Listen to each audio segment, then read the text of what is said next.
años acaba la ciudad de Las Palmas nuestro canario ilustre, don Juan Negrín, ¿no? Y en homenaje a él, en esta fecha llevamos muchísimos años, casi 20, haciendo una exposición que se la dedicamos, y la exposición es divulgar el contenido de su inmenso archivo. Pues nada más, agradecer a las comisarias que han hecho este trabajo y el profesor que después nos dará una charla, ¿no? Pues nada más. Y nada,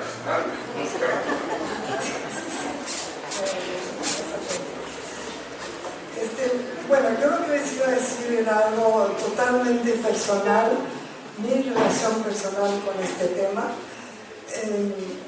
Cuando yo era niña, teníamos en el cuarto de Juan un mueble donde había cajones, y en esos cajones habían fotos de la guerra. Y en particular toda una serie de fotos de niños muertos con un hilo y un número en el pie para reconocerlos. Y habían tomado las fotos primero para explicar al mundo entero lo que estaba pasando en España, pero también para que los padres luego pudieran reconocerlos. Curiosamente jugábamos con esas fotos. Los niños, ya sabes, son un poco crueles, hay otra relación, o más naturales, no sé, no pensamos en la muerte. Pero teníamos conciencia, obviamente, de lo que significaba la guerra, ¿no? Y de lo que era ser niño en la guerra. Aparte de eso, hay otro pequeño incidente que también les quería compartir, que es yendo a Londres, íbamos a menudo a Inglaterra, se iba en barco o en tren, en fin, y en uno de los viajes, en un andén, estaba yo con Feli, que ya han visto abajo, Feliciana López, que era la compañera de mi abuelo, y estábamos esperando a mi abuelo, que siempre se bajaba del tren cuando había una parada para buscar periódicos y lo demás, y claro, era la angustia de saber si se iba a volver a subir a tiempo, ¿no? Entonces estábamos en el andén buscándolo, y Feli me estaba hablando, y corre un niño, que ya no era niño, debía tener 18 años o algo así. Detrás estaba Feli dándole la espalda, y él corre y va y la abraza. Era uno de estos niños que estaba en las residencias, y la reconoció por la voz. Y luego, un tercer cuento, luego me paro, que es, Feli siempre nos contaba mucho de lo que le afectaba, ¿no? Claro, ver a estos niños huérfanos, muchos de ellos sin padre o sin madre o sin los dos. Y claro, a ella personalmente le debía afectar aún más, porque a los 9 años ella había perdido padre y madre, entonces sabía lo que significaba estar solo y tener que enfrentar la vida. Y nos contó una vez que salía de una reunión del Congreso, y claro, estaba vestida como se vestían en la época, debía ser en invierno, tenía uno de esos debía ser un zorro, no sé qué, alrededor del cuello, y salió y fue corriendo porque tenía que ir a una distribución de comida, de pan y de jabón, y a partir de ahí nunca más se puso una piel, porque le dio vergüenza de ver a la gente, los niños en particular, arrancándose el pan y arrancándose el jabón. Y bueno, a ella le dio vergüenza, como le digo, del contraste, ¿no? En fin, es decirles que siempre he vivido con esa imagen, esas imágenes, y en particular con la conciencia de lo que era ser niño en esa época. Y de estar solo, más aún, ¿no? Luego, más tarde, he conocido a uno de los niños, un niño de los niños vascos, que se ha muerto hace poco, en Londres, y que él era un poco mayor y se había ocupado de sus hermanos que eran más pequeños, y que después de esta tragedia no volvió a España. Vio a la familia, pero se regresó a Inglaterra y se quedó en Inglaterra. Es decir, una ruptura completa, aunque no totalmente completa porque se volvió profesor de español, de literatura española. Pero, en fin, son todos esos dramas personales diferentes y a los cuales el gobierno tuvo que hacer frente y tratar de ocuparse de un máximo de personas, de niños, que era el futuro del país, además. Y por lo tanto, en fin, todo eso para decirles que cuando Pepe me anunció que iba a hacer la exposición sobre los niños, yo estaba feliz. Era algo muy importante, claro que es hecho de otro punto de vista, pero complementario. Bueno, muchas gracias.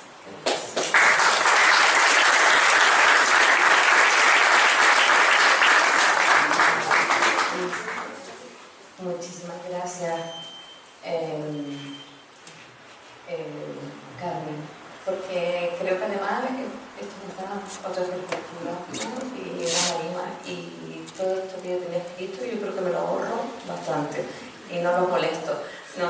Sí, porque es un lío, además que todos han estado en la exposición, nos han estado escuchando y creo que les gusta ver la exposición realmente. Un par de cuestiones, eso sí, necesariamente. Solamente respecto, por ejemplo, lo que comentamos de las imágenes, nosotros encontramos muchas imágenes, y fíjense ustedes, no estoy siguiendo el guión para nada, y encontramos imágenes, realmente imágenes tristes.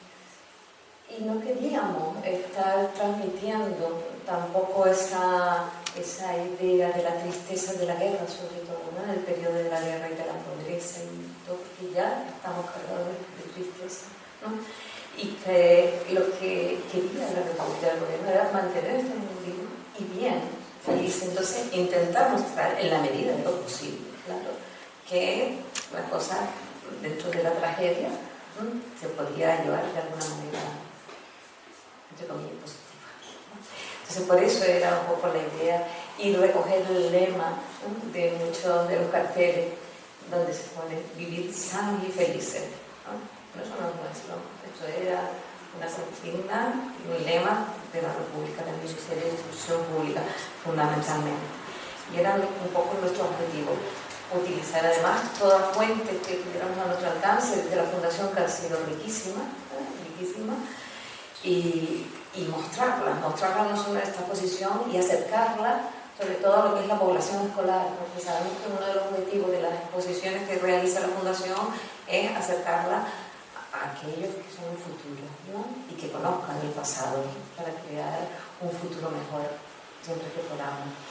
Bien, yo, como les decía, no quiero abarcar esto porque lo fundamental es escuchar al ponente, la conferencia que nos va a dar esta tarde, pero sí que no me quedo sin indicarles, aparte de que esta exposición da para un mes dos visitas, para verlos detenidamente, no como hoy, agolpados, con calor, en este entorno, sino que vuelvan, ¿no? Les invitamos a volver.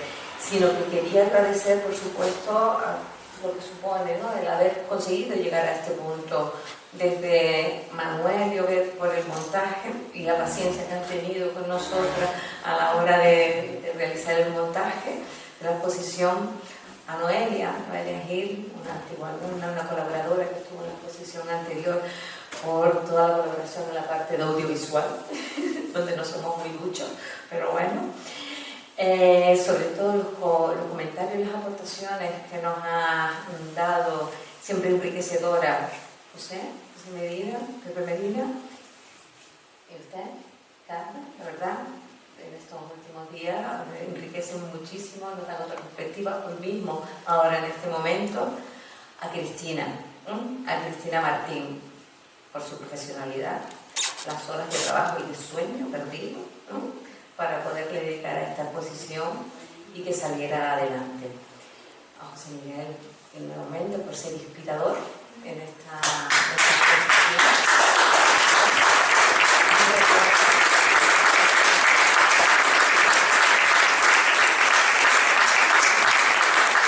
Un recuerdo muy muy particular, ¿no? Muy particular para él y para sus familiares, ¿no? Que están aquí, Daniel en particular, Antonio, y a todos les deseamos mucha salud y felicidad. Los comisarios de esta exposición, Antonio Almeida, María Dolores Esteller y yo mismamente, Candelaria González. Gracias por estar aquí acompañándonos esta tarde.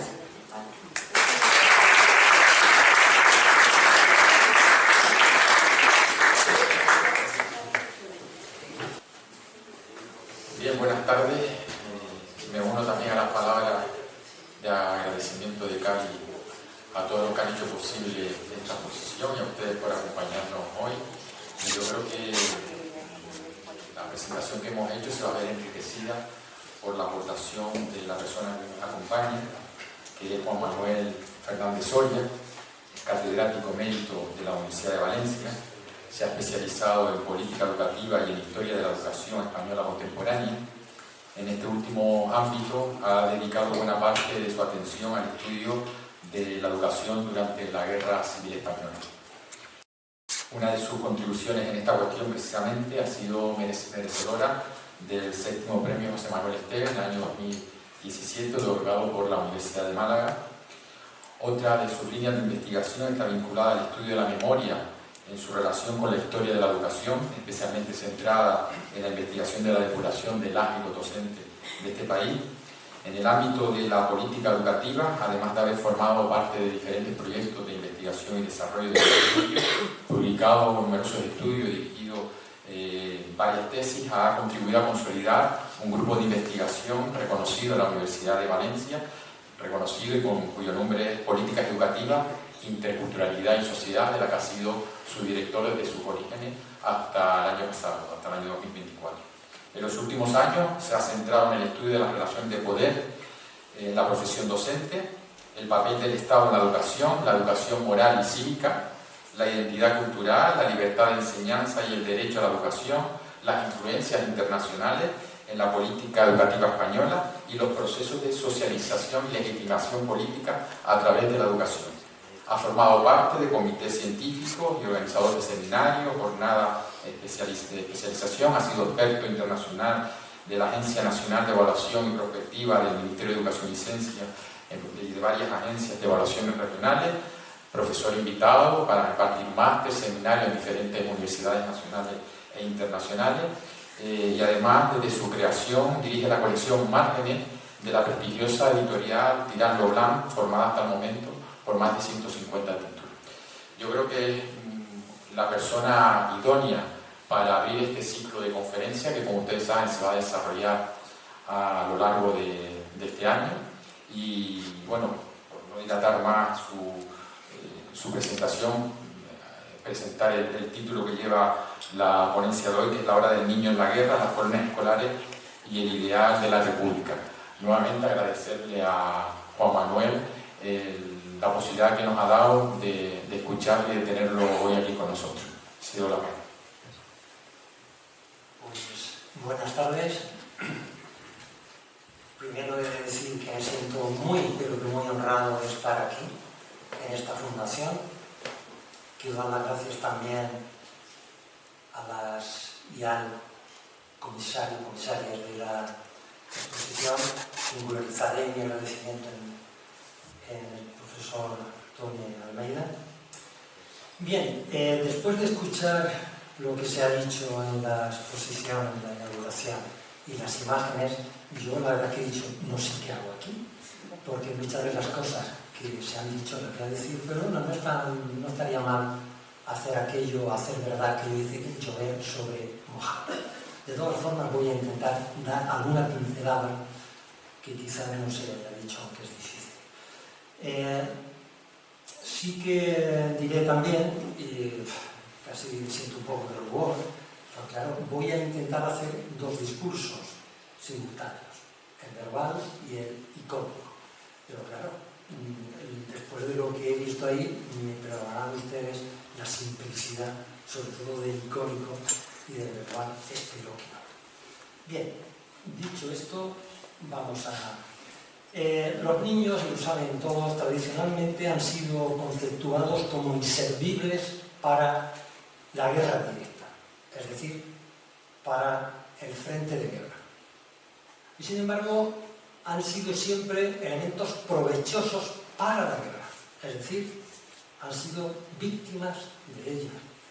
Y no solo por ser utilizados como instrumentos materiales, por ejemplo, serían un caso que tienen aquí, los niños soldados de Sierra Leona o de la República Centroafricana, sino también por ser víctimas físicas, es decir, desplazados, huérfanos, violentados, mutilados, incluso muertos, claro.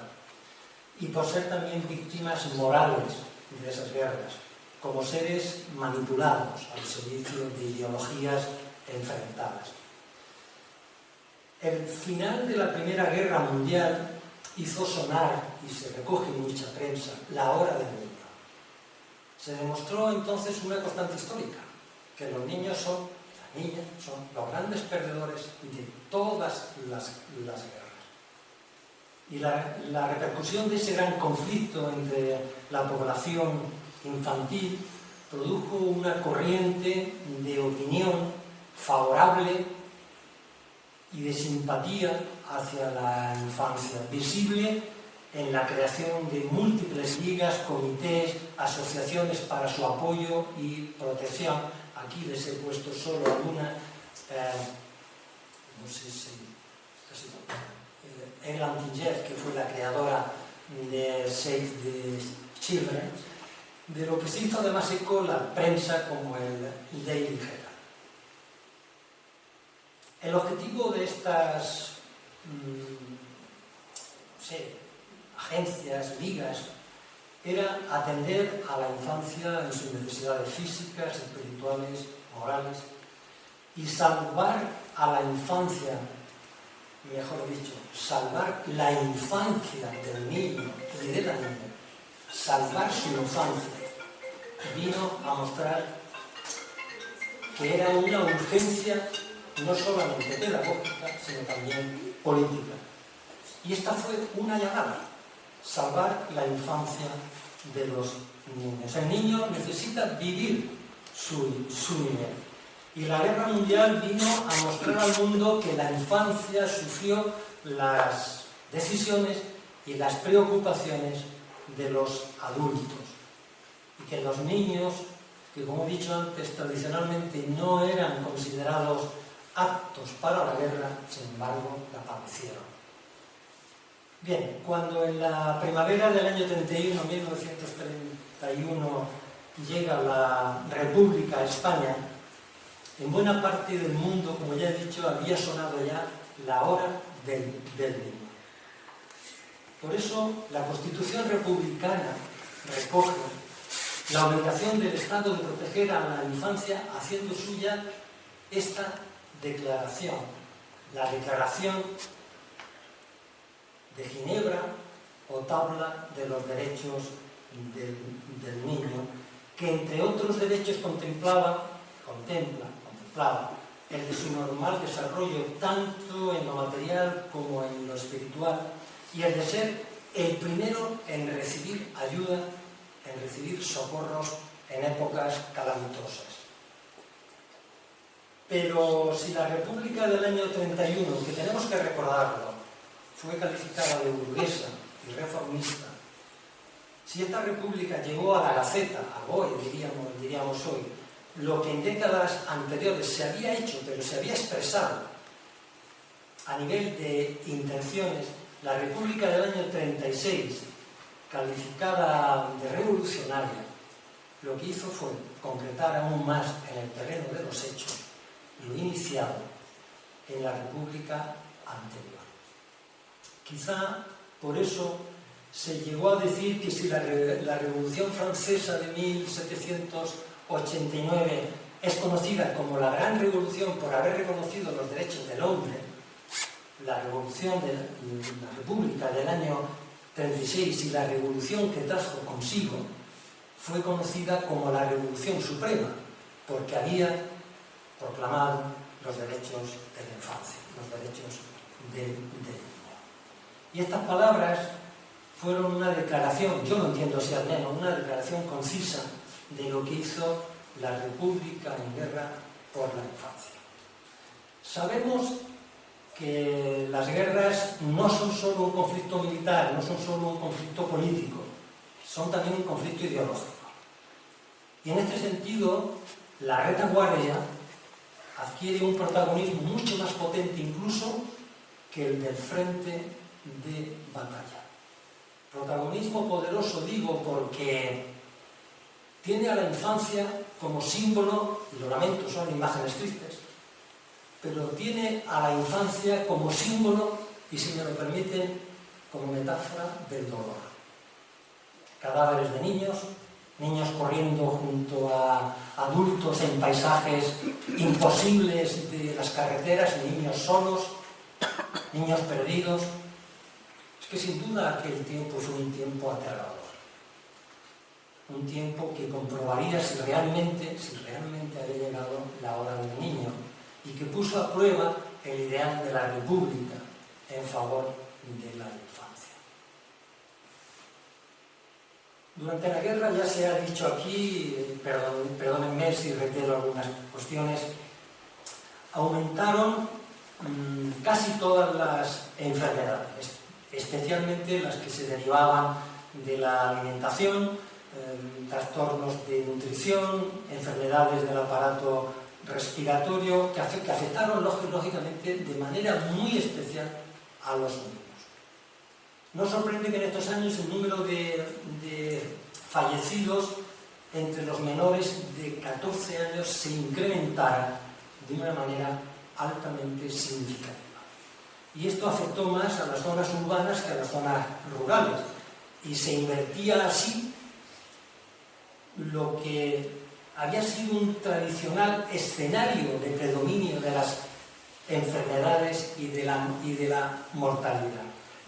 Las ciudades, claro, ya se ha dicho, acogen enormes contingentes de evacuados y de población transeúnte que huyen de zonas conflictivas, provocando hacinamiento, insalubridad y escasez alimentaria. Y en contraste, y por motivos opuestos, las zonas alejadas de las ciudades muestran porcentajes, índices, registros de mortalidad más bajos. Esto, unido a que las ciudades bajo control republicano siguieron estando expuestas a los bombardeos, las convierte en lugares nada aconsejables para los niños. Las cifras difieren considerablemente según la fuente manejada, pero se da por bueno que en el quinquenio 36-40 ascienden a 40.000 las muertes no esperadas. Hay otras cifras que dan 140.000 muertes de niños, cuya situación no era previsible que murieran. El caso es que estas son razones suficientes para, como se ha visto abajo, evacuar a la población infantil hacia zonas mucho más seguras, mucho más saludables, y esto convierte en una necesidad urgente la evacuación que la República lleva a cabo. La evacuación infantil hacia zonas más tranquilas, alejadas de los frentes de batalla, más saludables, más seguras, toma cuerpo rápidamente, aunque al principio de una manera desordenada. Pero a pesar de las dificultades propias de los primeros momentos, de esos primeros convulsos momentos de urgencia por dar protección a los niños, son numerosas las colonias que pronto empiezan a funcionar. Y yo creo que se mostraba, con esta prontitud, se estaba mostrando una corriente de simpatía, de solidaridad, no solo hacia la infancia, sino también hacia la causa de la República. En sintonía con su padrinazgo, o en sintonía con lo que se quisiera lograr con las colonias, estas tomaron a veces el nombre de quien patrocinaba esa colonia, por ejemplo, la colonia Nestlé, no hace falta explicar nada, o la colonia, las colonias que tienen denominaciones mucho más placenteras, mucho más idílicas, como pueden ser, por ejemplo, Vista Alegre o Montcelimar, Montecilimar. Otras tienen nombres de personajes cuya ideología se quiere transmitir, como puede ser Espartaco, Mariana Pineda, Pasionaria, Margarita Nelken, Pablo Iglesias, etcétera, etcétera. Casi todas las colonias utilizaron edificios existentes, con posibilidad, lógicamente, de ser acondicionados con cierta urgencia para este fin. Chalet, mansiones señoriales, caserones, etc. Unas colonias se instalan en paisajes o en parajes de montaña, otras lo hacen en la playa. En el extranjero hubo también colonias ubicadas en castillos, en antiguos refugios, algunas en orfelinatos, carentes a veces de las mínimas condiciones saludables, ¿no? Pero como se ha mencionado antes, no todos los niños y las niñas pudieron ser atendidos inicialmente en colonias ubicadas en estos edificios tan magníficos, ¿no? Miles de ellos son ubicadas en colonias de régimen familiar, es decir, un sistema de protección infantil que albergaba 50-60 niños acogidos por familias y encomendados al cuidado de algún maestro o alguna maestra. Pero esta fue, en principio, una solución de emergencia al problema grave de la evacuación infantil. Y así, las colonias colectivas, que ya existían, como se ha dicho antes aquí, tras 50 años de experiencia en España, emergen como el recurso mejor y más rápido. Y esto es lo que anima al Ministerio de Instrucción Pública, a coordinar y a unificar todas las iniciativas, tanto en España como fuera de España. En España, ya se ha dicho aquí, lo ha dicho Tony antes, las colonias colectivas se conocían desde que en 1882 echaran a andar de la mano del Museo Pedagógico con Manuel Bartolomé Ossío. Pero eran colonias de vacaciones. Ahora pierden este carácter temporal y se convierten en colonias permanentes. Como digo, tras medio siglo de probada práctica y de probado arraigo en determinadas zonas, se retoman las colonias escolares como un mecanismo de urgencia en ayuda de la evacuación infantil. Tanto es así que Regina Lago, cuya foto tienen ahí abajo, en septiembre del año 37, en la Conferencia Nacional sobre Refugiados celebrada en Valencia, en la Universidad de Valencia, informa de que ya existen 564 colonias que acogen a más de 45.000 niños. Indudablemente las colonias escolares tienen también ahí esto mejor expuesto que yo aquí. Indudablemente las colonias fueron durante la guerra un medio de preservar a la infancia de los peligros bélicos. Pero tuvieron también una finalidad política, no debemos olvidarlo, ya se ha mencionado. Y estos factores, ambos factores, las convierten en un poderosísimo instrumento de propaganda. Sobre todo con el afán de captar fondos para la causa republicana. Ahora, las colonias ya no solo buscan mejorar la salud de los niños, no solo buscan darles protección, esto también.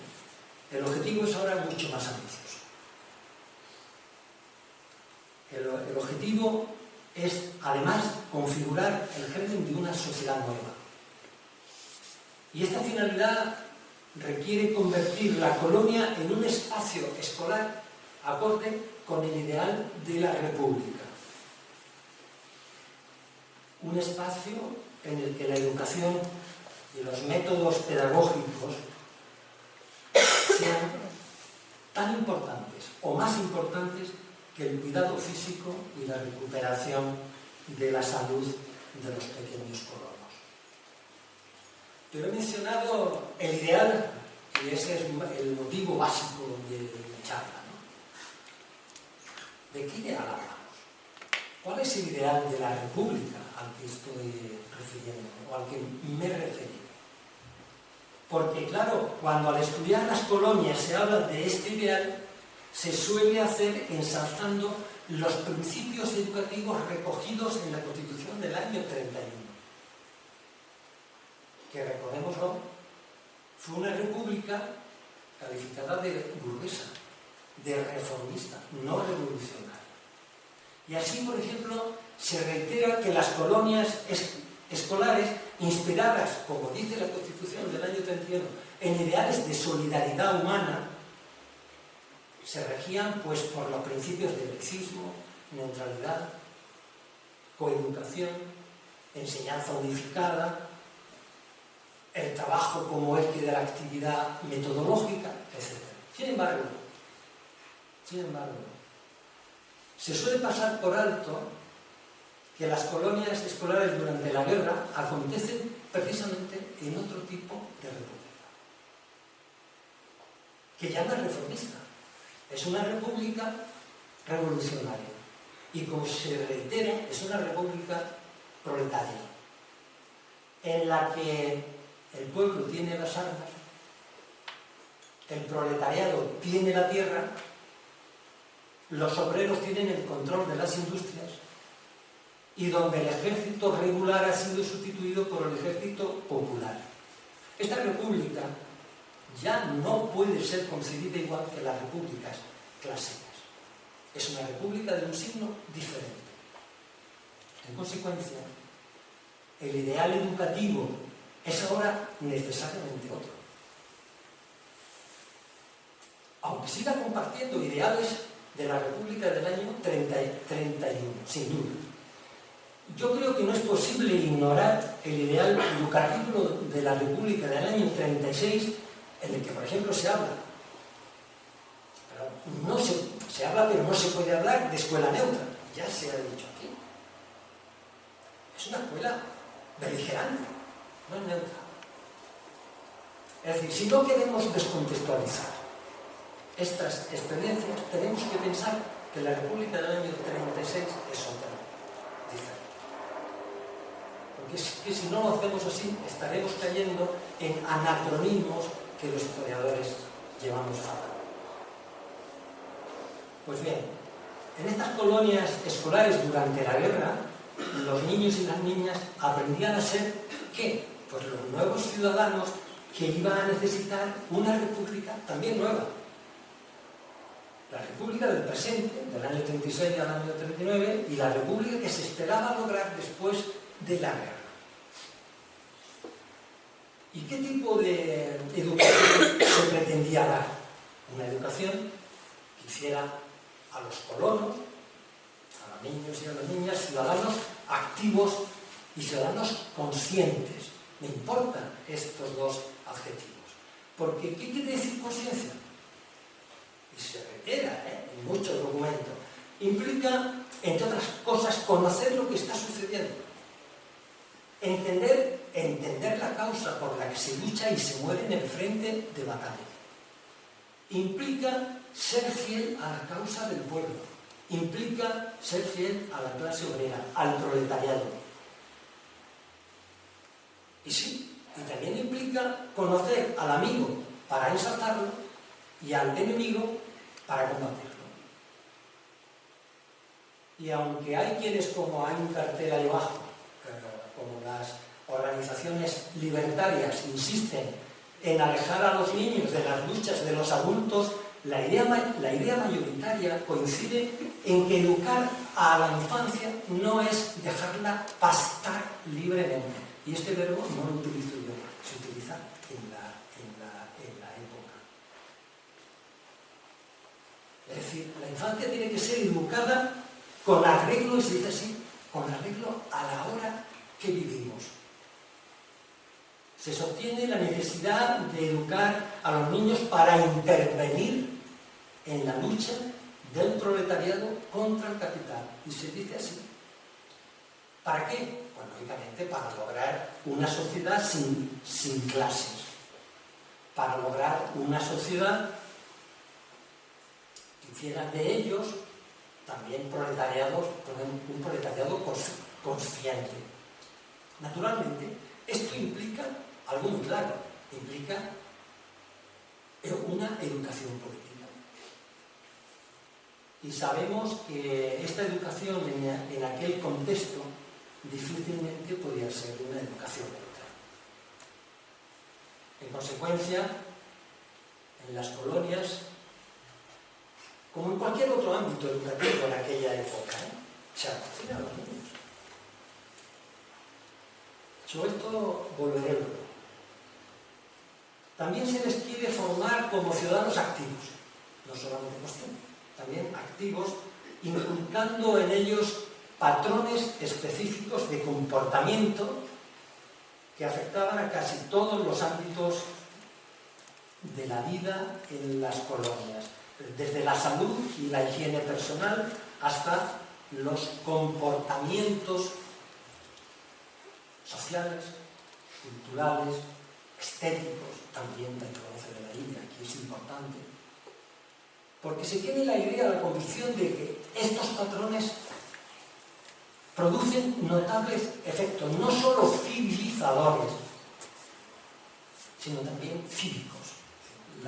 La futura república no solamente tenía que ser una república considerada esencialmente humana, sino también llena, repleta de ciudadanos que sean capaces de tener comportamientos sociales adecuados, culturales e incluso estéticos.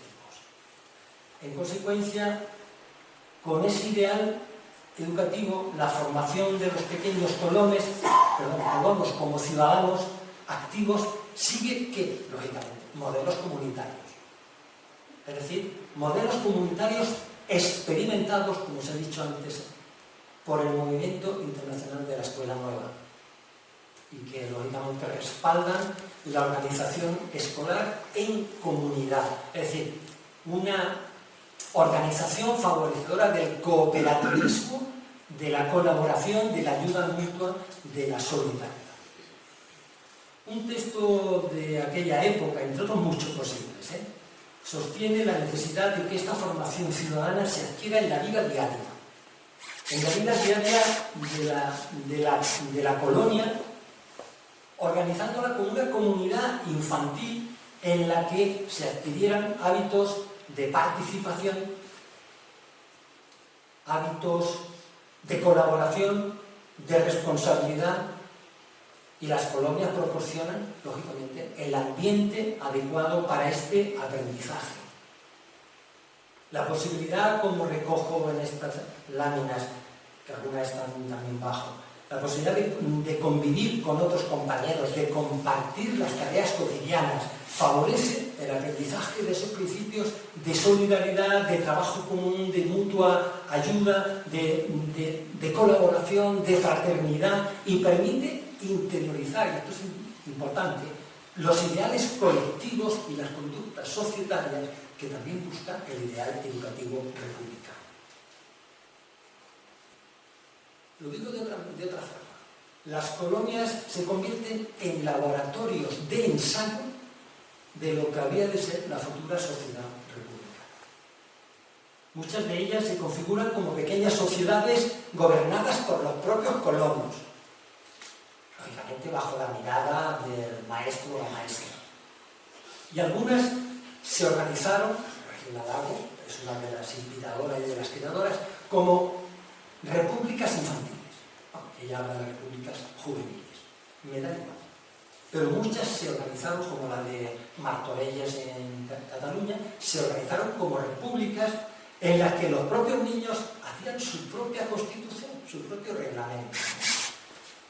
¿Qué se conseguía? Pues Aprender y aprehender el principio básico del autogobierno, de la colaboración, de la autonomía como valor trascendente, el valor de las decisiones tomadas por consenso, en común, en equipo, la responsabilidad de la importancia de la responsabilidad individual, el alcance de una comunidad cohesionada. Todas eran características de ese ideal educativo que estaba llamado a crear el nuevo ciudadano de la república que saldría de esta guerra.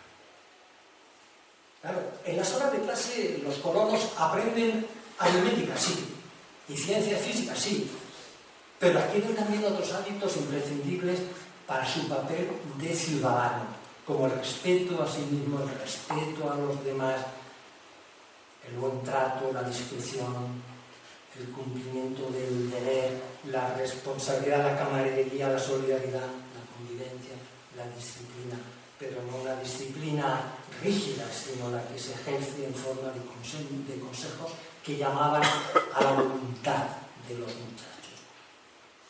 A todas estas colonias les unió el afán de ofrecer protección y cuidado, esto está claro, pero no descuidaban su formación. Lo que quiere decir que las colonias no tenían un objetivo esencialmente pedagógico ni exclusiva o prioritariamente sanitario. Estos también. Los colonos reciben atención sanitaria, como se ha dicho ya, alimentación adecuada, claro, pero en lugares en los que también está presente la faceta escolar. Lógicamente, esta faceta escolar tenía que ser necesariamente, forzosamente limitada. Sin embargo, lo escolar no debe sugerir el concepto tradicional de escuela, porque la finalidad de las colonias, más que instruir, era educar, sin que esto, repito, implicara olvido o descuido de los objetivos intelectuales. En las colonias, los niños, lógicamente, no van a la escuela propiamente hablando. Y esto indica que las necesidades de la guerra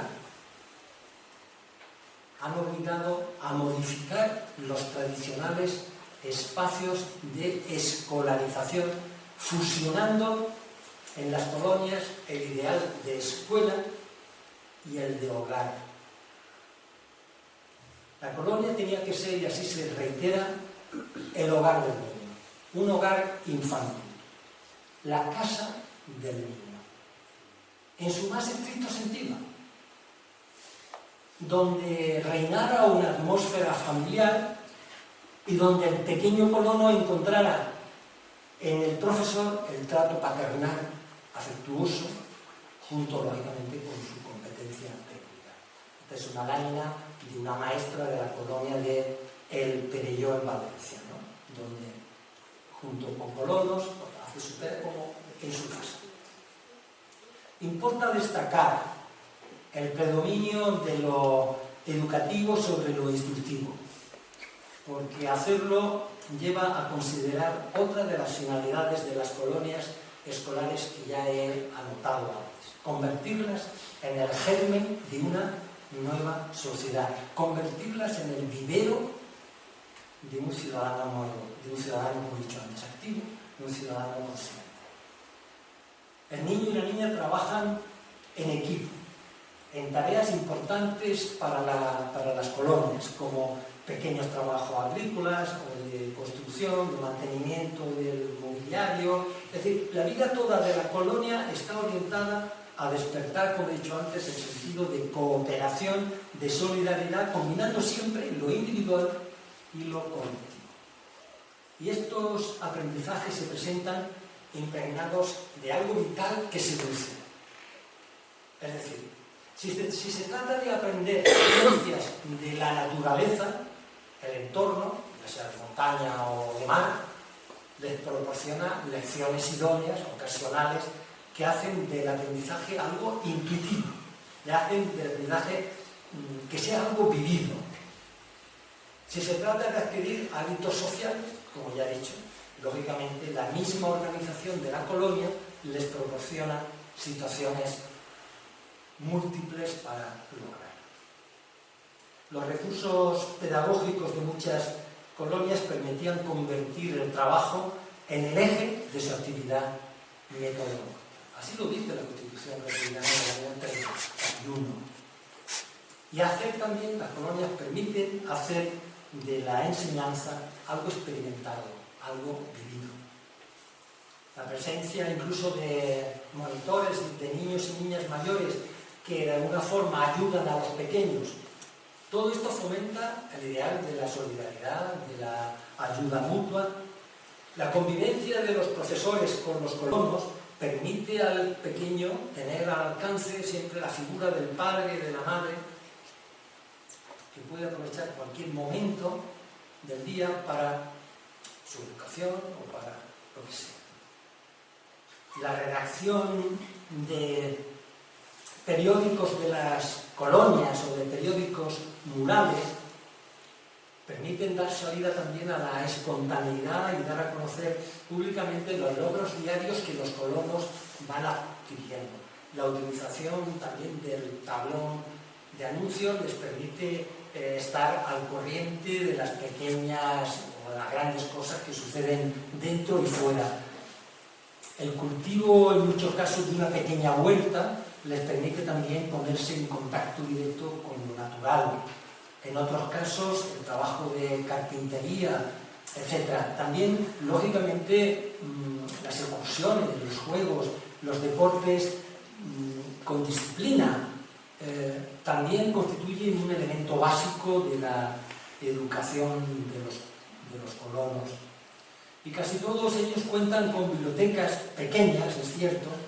También hacen representaciones de teatro, recitales, audiciones, y todo esto proporciona a los pequeños colonos semanalmente o mensualmente nuevos medios de instrucción. Claro, no todas las colonias presentan este ideal. También las hubo donde la actividad pedagógica tuvo una presencia muy escasa, y en las que el autogobierno no logró ocultar a veces la desorganización de esos colonos.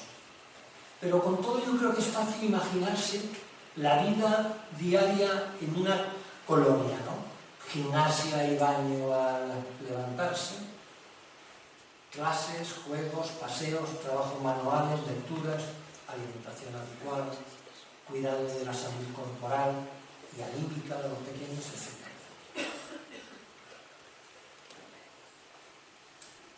La integración en la colonia de la vida familiar y el quehacer pedagógico, claro, hizo necesario reclutar maestros y maestras capacitados. Y no fue una tarea fácil, a veces fue incluso una tarea imposible. No era fácil encontrar a docentes que reunieran estas cualidades.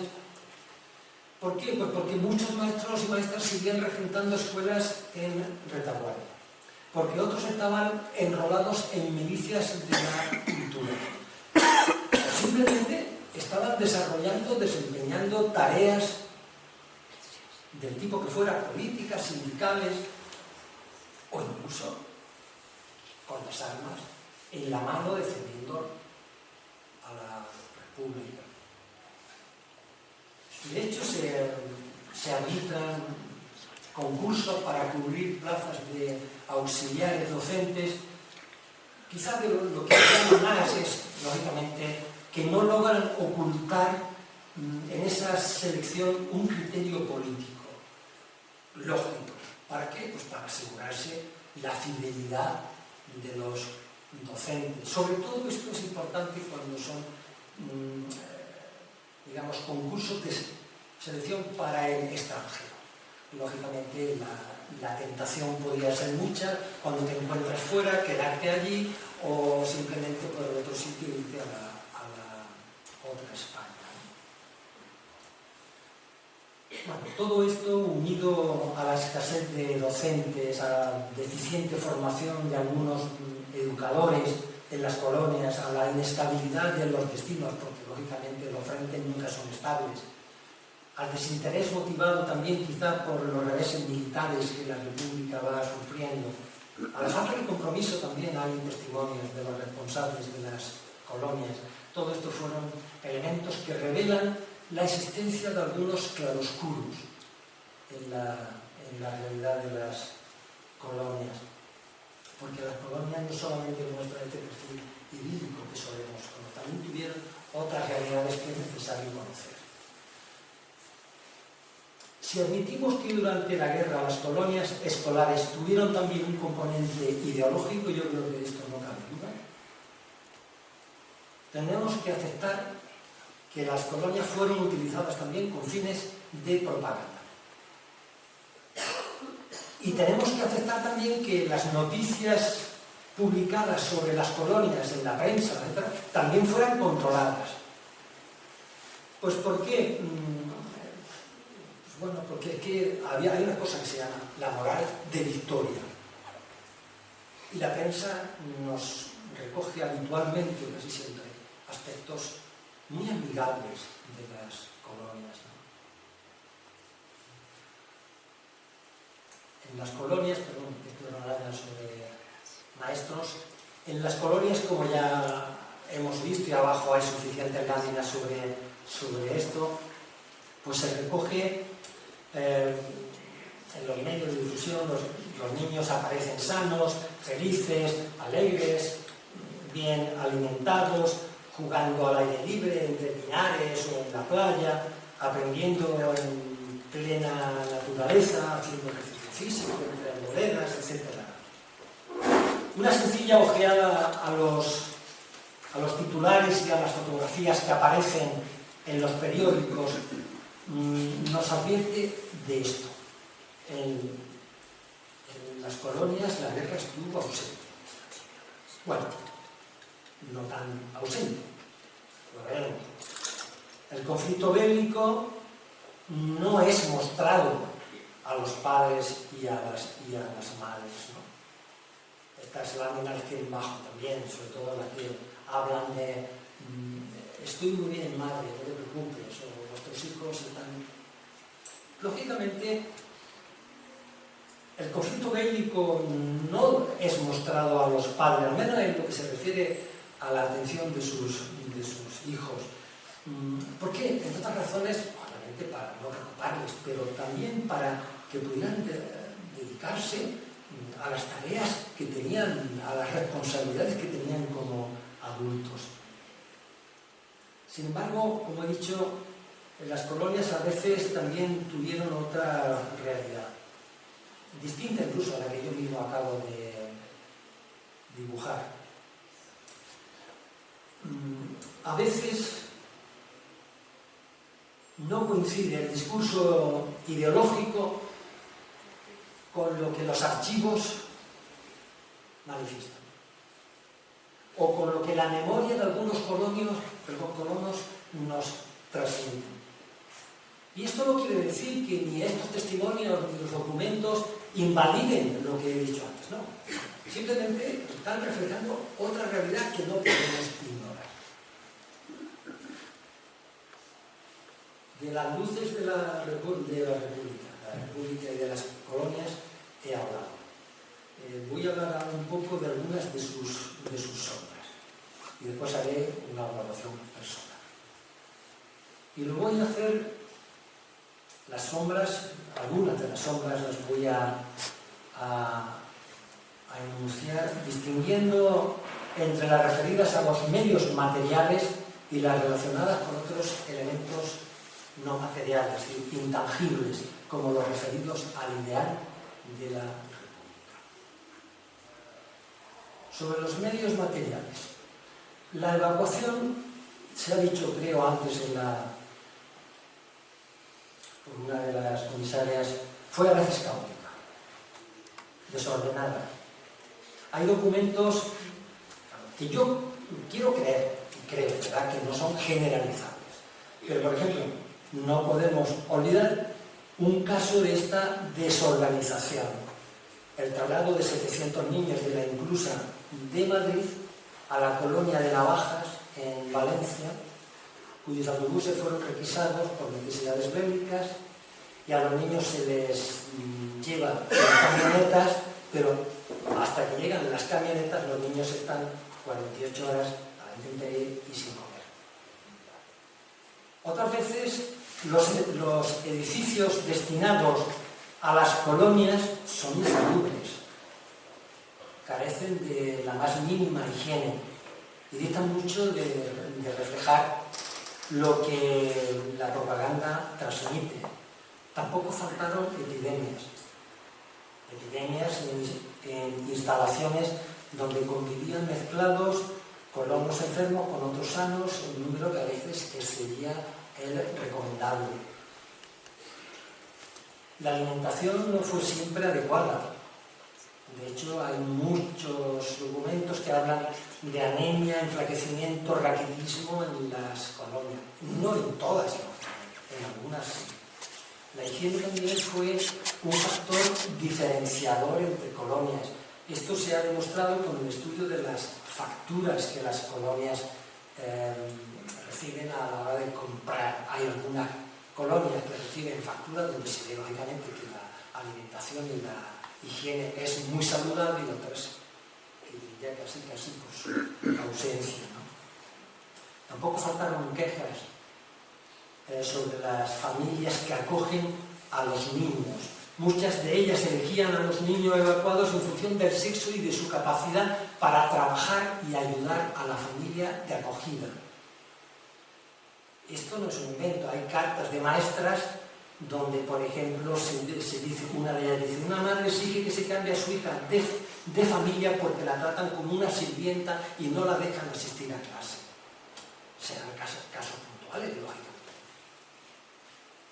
lógicamente el ambiente familiar, del domicilio anfitrión, el control sanitario y escolar de los niños constituyeron motivos especiales de preocupación para las autoridades republicanas, sin duda. En algunas ocasiones la causa de las protestas o de las quejas fue el comportamiento del personal a cargo de estas colonias. Unas veces sin disciplina, otras veces por falta de interés, de colaboración en la colonia, ¿no? Más lamentable todavía fue la situación de niños evacuados dentro y fuera, cuyo paradero a veces el gobierno de la República no sabía dar respuesta. ¿Dónde está el hijo de? O te preguntan por, no saben dónde está.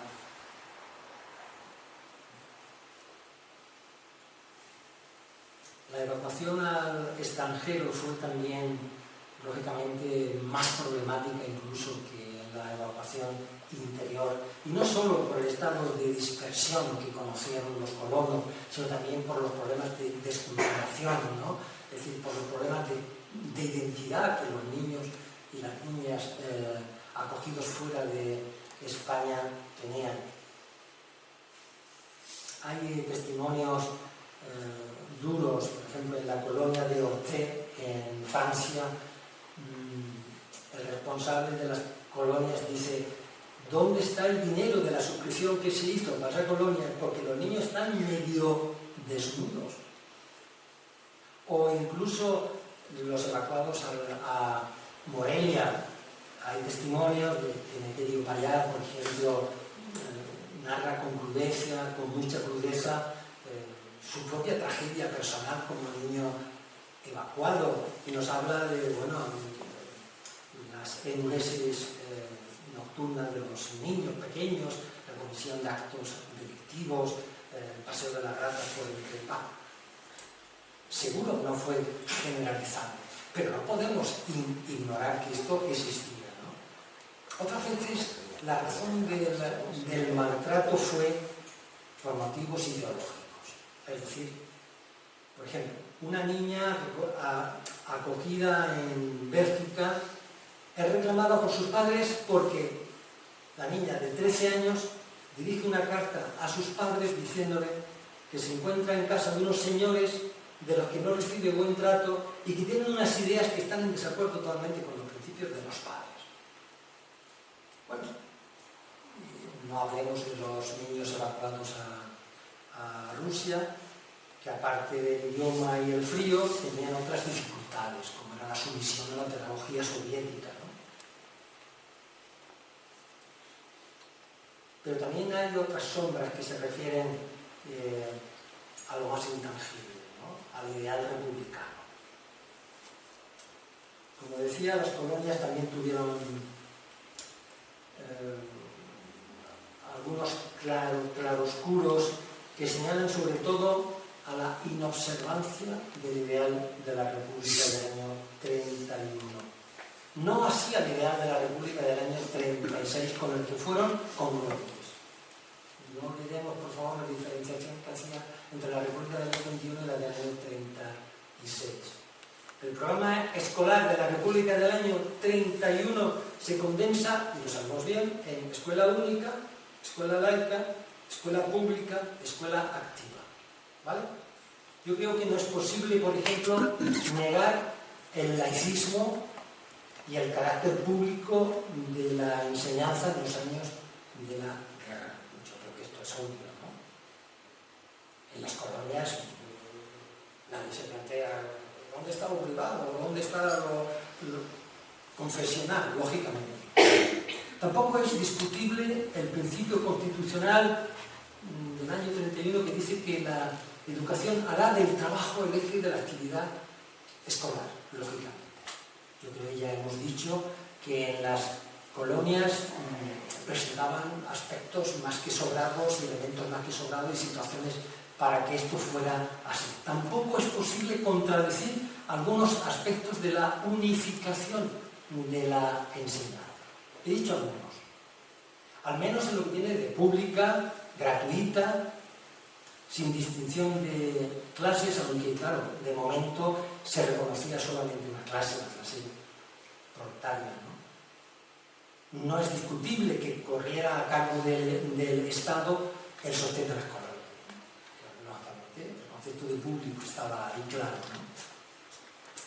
Incluso diría que tampoco se podía negar, aunque ahora diré algo sobre esto, el carácter coeducativo en las colonias. A ver, si leemos las orientaciones de los organismos encargados de las colonias, nos dicen que tenía que haber, en lo posible, distinción de sexos. Pero es que si vemos fotografías, en la mayoría se ven pues distinciones claras a la hora del trabajo. Las niñas, algunas me faltan aquí, se dedican a coser, las niñas hacen trabajos de agrícolas, de talleres. Hay otras, bueno, que no he puesto aquí porque como lo entregué hace tiempo, semana de pico, y últimamente revisando niños en tareas de laboratorio, las niñas no.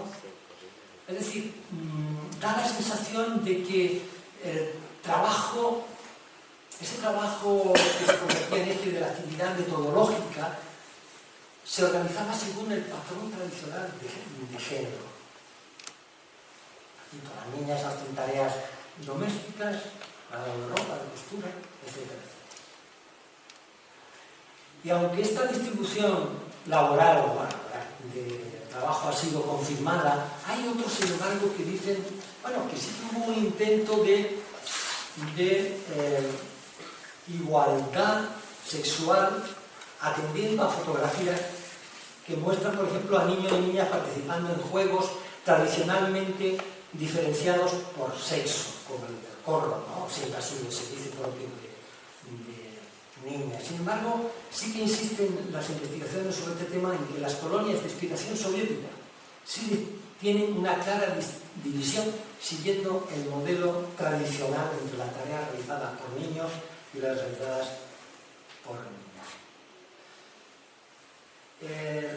Pero hay otro aspecto de la escuela unificada, de la escuela única, que quiero destacar, que es donde yo veo quizás el mayor incumplimiento, ¿no? A ver, está claro que la escuela única tiene rasgos de nacionalización, de socialización, que sin duda estaban presentes colonias. Pero hay un principio que la escuela unificada recoge, que es el de la individualización. Es decir, el respeto a la personalidad individual del niño y de la niña, ¿no?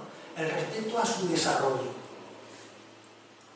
Esto nos conecta necesariamente con un principio claro, el de la neutralidad y la protección a la conciencia del niño.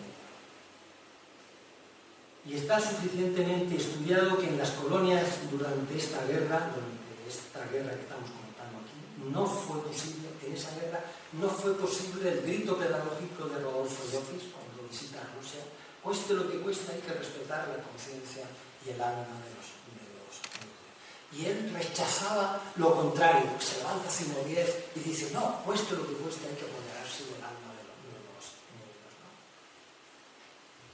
Este ideal pedagógico de la educación en libertad, del desarrollo de la autonomía del escolar, creo que quedó supeditado a las necesidades de la guerra. En una realidad como aquella, yo creo que no era posible esquivar esta situación. La violencia no era posible esquivarla. No se podían hacer concesiones al enemigo. No se podía dejar resquicio alguno a esos mensajes de confraternización con el enemigo. No era posible. Y en ese contexto emerge con fuerza la ideologización, la politización de la infancia. Se afirma con frecuencia que la educación entonces no debía ser neutral, sino que tenía que tomar parte, tenía que ser beligerante en los acontecimientos que estaban convulsionando al país y por tanto la infancia no escapó al adoctrinamiento. Es que la enseñanza, la educación se convirtió en un arma de guerra. Como se ha dicho ya antes aquí, se hizo beligerante. Y por tanto, los discursos, sobre todo los del Partido Comunista, admitámoslo, se plasmaron en una politización explícita. En definitiva, hay numerosas fotos y periódicos, murales de las colonias donde han dejado un testimonio claro de este adoctrinamiento. Yo creo que hay imágenes, algunas de estas imágenes que yo creo que reflejan claramente la intervención de los adultos. Hay imágenes que no son propias de la creatividad infantil. Algunas sí, pero hay algunas cosas que no. No sé si se ve bien. Claro, reflejan una intención politizadora evidente. Bueno, dicho todo esto, ¿qué valoración hago yo sobre las colonias? La crueldad de aquella guerra no se manifestó solo en los efectos materiales de todo conflicto.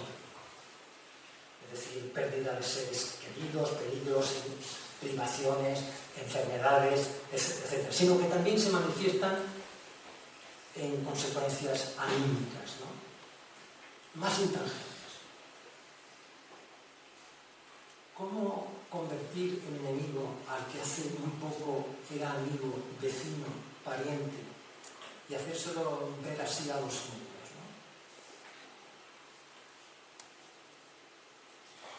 La guerra se introducía a menudo, además se introducía a menudo entre los colonos con una enorme carga ideológica de cuya presencia se da testimonio ya en el mismo nombre de las colonias, y no solamente de esto, sino también de lo que enseñaban.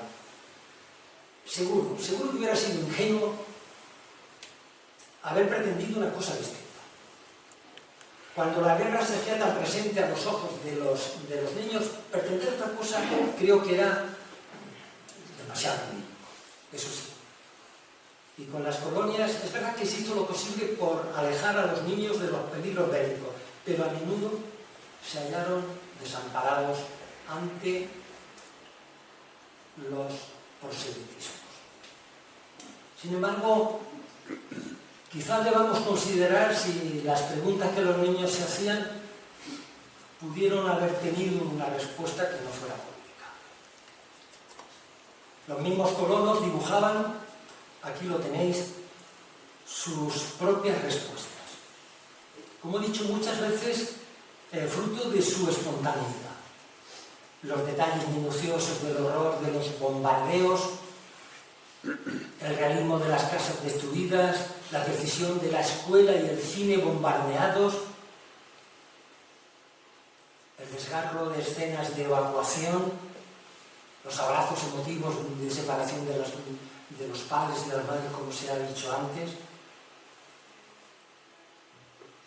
En otras, claro, lo que es más visible, como he dicho antes, son las manos de los adultos. En cualquier caso, eran dibujos, soldados de miedo, unas veces, y otras dibujos expresando ideas impropias de Salta. La guerra se les introdujo por cada poro de la piel y les hizo aprender, o se les hizo aprender, lecciones impropias de su edad. El carácter, claro, excepcional de las circunstancias que rodean la vida de las colonias y las condiciones extraordinarias, ¿no?, que éstas ofrecen para la educación de los niños incrementaron su indefensión ante las ideologías. Pero a pesar de las dificultades, a pesar de los claroscuros que he intentado dibujar, las colonias constituyeron no solo un modelo de solidaridad nacional, de solidaridad también extranjera, sino también un ejemplo de compromiso del gobierno de la República con uno de los principios recogidos en su Constitución, la protección de la infancia. No tengo ninguna duda de que las colonias fueron un instrumento de solidaridad, también de propaganda. Pero no es menos cierto que intentaron hacer realidad la hora del niño, ¿no?, cumpliendo el objetivo de asistirlo y protegerlo de los peligros de la guerra y de educarlo con las reglas pedagógicas innovadoras. Pedagogías innovadoras que hablaban de ideales de la República en guerra, como principios de liberación, de ciudadanía, de democracia, de autogobierno, y como pequeñas sociedades democráticas que eran, insuflaron en sus colonos virtudes de ciudadanía activa, de colaboración, de solidaridad, de ayuda mutua.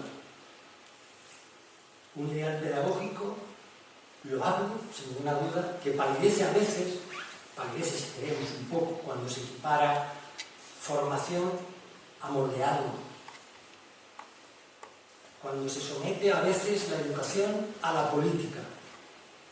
Pero claro, es que no hacerlo equivalía a ser tachado de hipócrita, de ser tachado de neutral y tibio. Y en ese tiempo, un tiempo que exigía firmes convicciones, ser tachado de hipócrita o de tibio o de neutral era como no sostener los principios que la República apoyaba, ¿no? En fin, más allá de este ideal, aunque también por él, las colonias fueron la familia de miles de niños. De miles de niños en tiempos de desamparo. Y por eso aquellos colonos de entonces establecieron luego, con el tiempo, lazos fuertes comunitarios que todavía reviven con mucha emoción. Las colonias, pues sí, tuvieron muchas luces, algunas sombras, pero muchas de esas luces siguieron pretendiendo el ideal de la escuela republicana, ¿no?, a pesar de su innegable politización, que era de construir un ciudadano nuevo que encarnara los ideales que hicieron posible la República.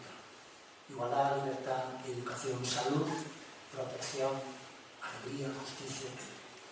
Y por ello seguimos estudiando y recordando esa experiencia en jornadas como estas.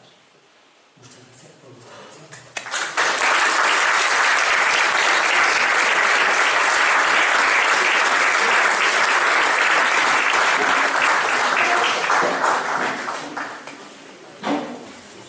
Bien, si quieren aprovechar para hacer alguna pregunta a la brillante exposición que nos ha hecho Juan Manuel y que creo que prácticamente es un hilo conductor de lo que acabamos de ver en la exposición, yo creo que es una oportunidad para plantear alguna cuestión si así lo desea.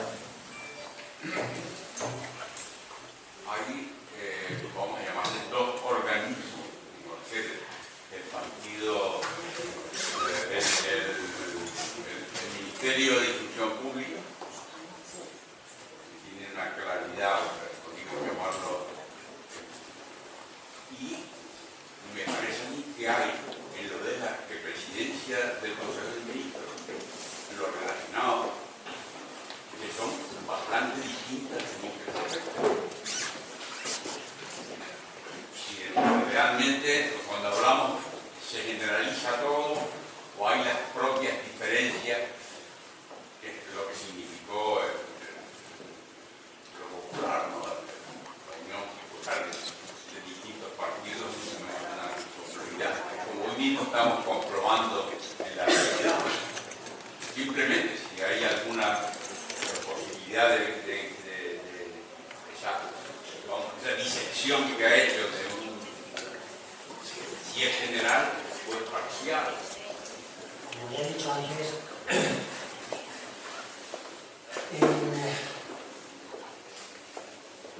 algunas de las sombras de las que he dicho no son generalizables. Habría que demostrar el grado de generalización, si es que lo tuvo, de estas sombras. Yo creo que no. Lo que pasa es que tampoco podemos decir, oye, todo fue como deseamos, ¿no? A veces no fue todo como hubiéramos deseado. ¿Qué sucede?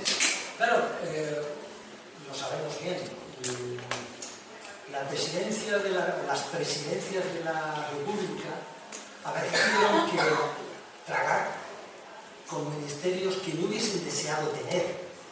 Lo sabemos bien. Por eso al final he dicho, sobre todo el Partido Comunista, porque evidentemente hubo sensibilidades, diríamos hoy, sobre todo del Partido Socialista, que no atribuiría en absoluto lo que el Partido Comunista hacía con lo que el Partido Socialista deseaba. Y en ese sentido, ya te digo, Pepe, ¿no? Yo creo que tenemos que hacer una diferenciación clara. El problema es que las colonias escolares se vieron afectadas por el ministerio.